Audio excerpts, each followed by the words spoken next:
अस्सलामुअलैकुम नाज़रीन, आज हम बात करने वाले हैं IPL की हिस्ट्री में लगने वाले 5 सबसे बड़े छक्कों के बारे में। लेकिन उससे पहले आप हमारे इस चैनल दुनिया अजीब को सब्सक्राइब करें और बेल आइकन को ज़रूर दबाएं।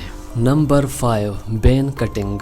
हमारे इस लिस्ट में नंबर 5 पर हैं बेन, जिन्होंने 2016 में सनराइज़र्स हैदराबाद की टीम में खेलते हुए 117 मीटर का शानदार छक्का लगाया। ये IPL के हिस्ट्री में 5वां सबसे बड़ा छक्का था। नंबर 4, युवराज सिंह। हमारे इस लिस्ट में नंबर 4 पर हैं युवराज सिंह। आप सब लोग यूवी के नाम से तो वाकिफ़ ही होंगे। इन्होंने 2009 में किंग्स 11 पंजाब की टीम में खेलते हुए 119 मीटर का बहुत ही शानदार छक्का लगाया था। ये IPL हिस्ट्री में 4था सबसे बड़ा छक्का था। नंबर 3, रॉबिन उथापा। हमारे इस लिस्ट में नंबर 3 पर हैं रॉबिन। इन्होंने 2010 में रॉयल चैलेंजर्स बेंगलोर की टीम में खेलते हुए 120 मीटर का बहुत ही शानदार और बहुत ही बड़ा छक्का लगाया।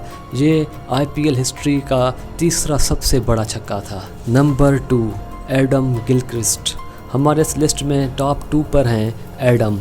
ऑस्ट्रेलिया टीम के ओपनर एडम ने 2011 में किंग्स 11 पंजाब की टीम में खेलते हुए 122 मीटर का मॉन्स्टर 6 लगाकर सबको हैरान कर दिया।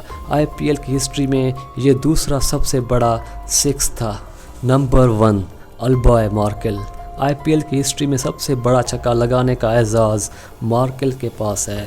इन्होंने 2008 में चेन्नई सुपर किंग्स की टीम में खेलते हुए 125 मीटर का मॉन्स्टर बिग 6 लगाकर सबको हैरान कर दिया। ये IPL की हिस्ट्री में लगने वाला सबसे बड़ा छक्का था, जिसका रिकॉर्ड आज भी कायम है। अगर नाज़रीन आपको हमारा ये वीडियो पसंद आया है तो इस वीडियो को लाइक और शेयर करें।